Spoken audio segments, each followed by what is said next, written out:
Yo guys, what's up? It's Inflexxius. Today we're playing Jax versus Garen top. We're checking the blue buff here. Echo's not starting it, so he's probably starting his red buff, which means he's clearing up, and our Hecarim is clearing down, so we're going to be weak side this game. Now, early levels, you want to be going for E-trades on Garen like this, and then you want to back out after the E wears off, after you land the E-stun, and off that we've pretty much secured the prio here. This matchup is, in my opinion, kind of Jax favored until 6, at which point it becomes Garen favored. But that's not to say you shouldn't respect Garen's early levels, otherwise he can trade on you really hard. Garen has to back off here because we're about to hit level 2, and then we're going to take a level 2 trade on him if he lets us, so he can't really walk up.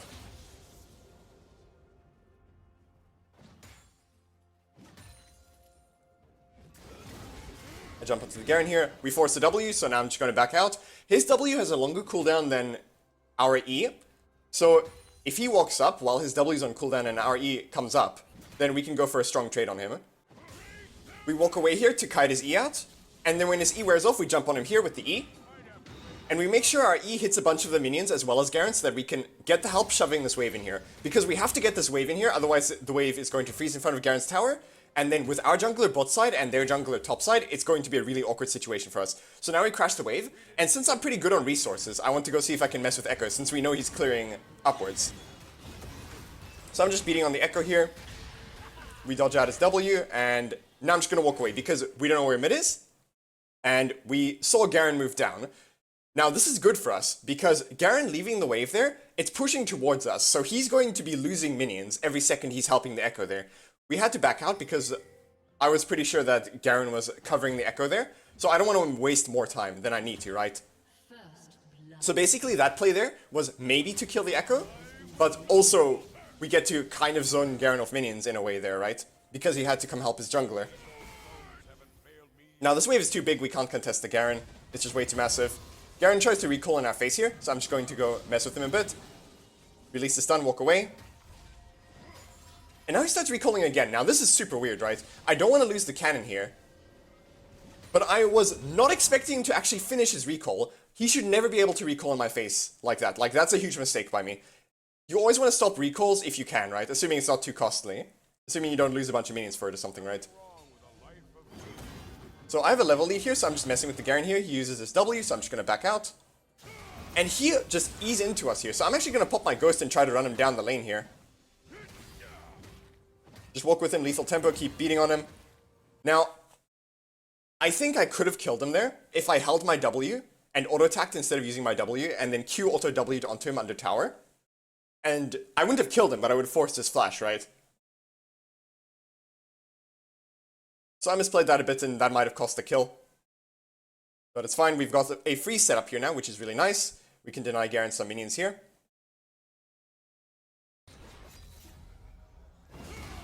I kind of tried to do a leap to get away from Garen's E. Once Garen's E is on cooldown, he has no damage really. His main source of damage is his E. Garen walks up for the cannon, so I'm going to mess with him here. We get a good trade on him there. He starts spinning. I leap onto him, and I try to ult him here with ultimate. But Garen's just too tanky, right? I try to run him down the lane again, but it just doesn't really work. He's too tanky, he's too fast. But we chunk him out there, we take another strong trade there. Here he's really low on health, so I want to keep trading on him. He uses Ignite with the Nimbus Cloak to run away. So that's fine. Now he's super chunked out again, right? And again he walks up, so I'm just going to, you know, trade on him here. And I managed to get the auto W off before he silences me, which secures us the kill there. And I'm going to take a plate and recall. So one thing about this matchup is that Garen's W has a longer cooldown than your E, but your E has a longer cooldown than his Q and E. If you jump on him without your E and he has EQ up, you're going to lose the trade. But if you jump on him with your E up and his W is on cooldown, you're going to win the trade really hard. So just keep that in mind. As a general rule, there's exceptions, but yeah. We quick trade on the Garen here. Now notice how I don't jump onto the Garen, but Echo just comes in and just chunks me out really hard. He's really fed, right? 6-0, he's got Nashers. I can't really contest, right? Now, we get a pretty good lead versus this Garen, but we kind of just lose a lot here because the jungler decided to just come top. Like, sometimes it's just like that. Like, what can you do? The super fed jungler just decides that we lose 3 waves there. Sucks. Now here I jump onto the Garen. usually what I like to do is I would like to wait until Garen walks towards me to farm, right? Because he needs to get into melee range to farm. So usually I like to start the trade in melee range and then extend it with Q if it's looking good. But there I was just pretty far ahead that I felt confident doing it, just leaping onto him. Because Garen's sustain is so much better than yours that whenever you trade with Garen, you have to be taking good trades. Otherwise he's just going to sustain it up, right? And Jax wins in the extended trades and the extended fights, right? So that's just a way to leverage it. Now here I proxy a wave because I'm playing for my Divine Sunderer. So I just wanted that little bit of extra gold so that I can get a safe reset with my Divine Sunderer spike. And here I'm just gonna try to all-in the Garen here. Pop my Ghost, he uses his Nimbus Cloak, and he's just so fast. He uses Flash as well. But Ghost is just, you know, a really good summoner spell, so we just run him down between his two towers here. I lose a wave there, but Garen loses this wave, so it's fine. It's worth. I would prefer not to lose the cannon wave, obviously, right? But, you know, it's still worth. Garen loses the wave as well, and we get a kill. And we got kind of Garen's Flash, right? So that's always going to be good as well. Some action going on bot lane, so I'm going to shove the wave up here to see if maybe I can TP in. I ping that I'm coming in. Now, it's a Milio, so when you start your E, Milio should be looking to cancel your leap with his Q.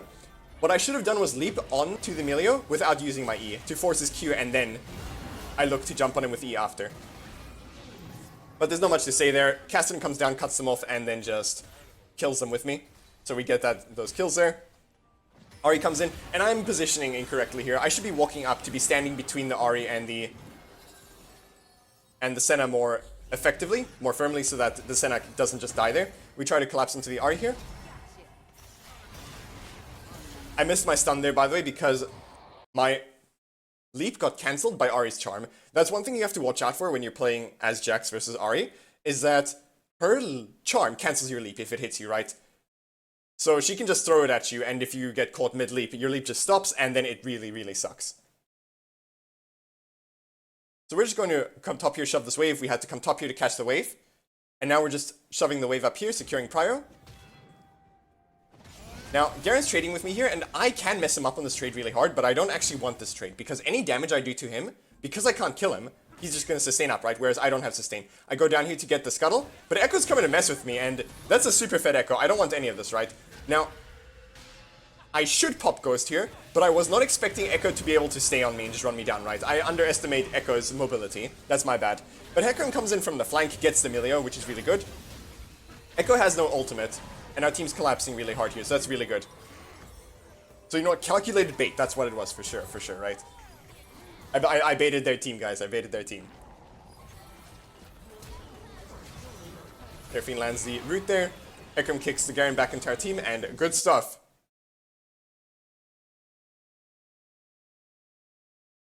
So now I'm going to run back bot lane here to catch the wave, because no one else is there to catch the wave, right? So I might as well get this farm if nobody else is. I put a ward down so I don't get flanked so that I don't get ganked. I want the extra protection because dragon's spawning, so their team's probably grouping bot lane, right? Now we see a fight going on here. I have a pretty decent flank angle here. Jump in, land the stun on the Ahri, combo her. Echo ults on top of us. I try to take him out here. And he leaps away. I finish the Milio off here. And I'm just going to walk away from this Garen here. Now, I tried to Sunderer heal off this Garen, but I was silenced, so I couldn't, and I end up just auto-attacking there instead of walking. I should have just kept walking there. And Garen just kind of runs me down. Now, I don't know if I kept walking there, if Garen wouldn't have gotten me, but yeah, Garen just has so much mobility as well that I was really surprised that I actually died there after the Blast Cone, but I should have been more careful about it, right? I could have played it better. We managed to get the Echo here, though, which is huge. Baron is up, and Echo is a big part of their team because he's so fed, right? So him going down is really, really good. It's like 1.5 of their team members going down, right? So we can just try for the Baron here. I hop onto the Senna to get around the Chompers that Jinx put on the Baron pit entrance. I try to jump on the Ahri, but she ults away. And Hecarim's just going, dude. So I'm coming in to help, but Hecarim is just, you know, running them down with Cassidy. Like, I don't have the mobility. I could have gotten in there if I used Ghost, but clearly I didn't need to, right? That's the thing. Their comp doesn't have much peel and staying power, right? They kind of have the Melio for peel, but it's not quite enough versus Hecarim Kassadin, right? So we just have a better comp for them in the fights. It's just we fell behind in the early, but if we can recover the game, right, which we kind of are, then we're in a better spot than they are. Also, we have the Kassadin coming into his late game very soon, right? So I'm hovering here, trying to look for a flank. Hovering my team here, making sure that they can push in the wave and, you know, just have mid-prio. And then I'm back down bot lane here. Shove the wave out here. Garen with red buff, and his passive just cannot die. So I'm not really messing with him too much. Senna's here, so I'm going to combo the Garen here. Now, Dragon is spawning soon, so we do need to play around that. I'm going to walk away here. I don't want this fight.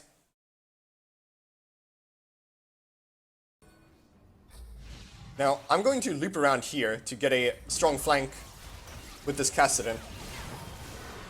I pop my Ghost, I walk in here, Jinx flashes over the wall, and I see Seraphine land a 4-man ultimate, so that fight is over. So I'm just going to chase for kills at this point. Usually you don't want to chase for kills like this, because when the Jinx was running that far away, like, she's pretty much out of the fight at that point. She's not coming back to the fight. So usually I want to then go back to my team and help them there. But since the fight was over, right, with that 4-man Seraphine ult, there's no point. I'm just going to chase for kills at that point. It's just about kill collecting. Now here, I could TP in, but my team is in trouble, right? They overstayed. And the thing is, I don't know where Garen is. If Garen is there, I can't help, right? It's going to go horribly bad if I TP in, right? Now, I see Garen coming from down there. If I knew where Garen was, right, I could probably have TP'd in.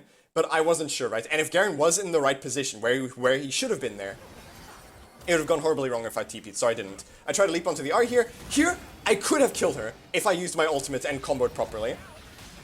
And Echo just comes in and hits me for 1,000 with his freaking passive. Like, oh, jeez, cripes. But yeah, same thing happened there, right? I tried to jump on Ari threw a charm at me and cancelled my leap.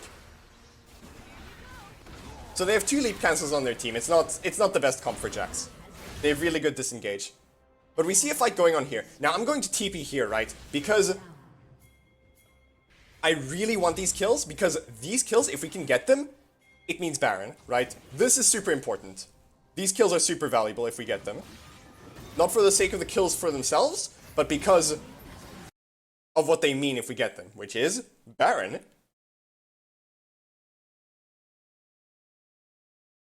There we go. Get that money. I go top lane here to shove the wave in. And Seraphine pings that she wants her item, so I just let her take the next wave. I get 2 null magic mantles here for protection against their magic damage. Generally speaking, you usually want to go... If you're going Gargoyles, you usually want to build the null magic mantle over the cloth armor, because Jax has so much protection against armor anyway through his counter-strike and his R. But usually the magic resistance is going to be more valuable. So there's a fight going on here. I'm just hovering in here out of vision to pressure them. I'm looking for the play. Melio kicks me into the Ahri actually, which lets me land the stun. I'm going to kite a little bit here. Unfortunately, there's another Zhonya's. We leap onto the Echo, we finish him off, good stuff. Shove the wave in here. And now Dragon is up. So I'm going to, you know, hover here and protect the Dragon in case enemy team tries for something. And now I'm going to run top lane here to push the wave in, you know, keep the pressure on. There's some fighting going on mid lane here. I'm looking at it. Ward hop over to maybe help, but like everything's dead by the time I get here. That's the thing. Our Kassadin and our Hecarim have scaled. Like I said, their comp is fine into Jax, but when the Kassadin and the Hecarim jump them at the same time, it's just over. And yeah, that's that. Well, hope you guys enjoyed the video, and hope to see you in the next one.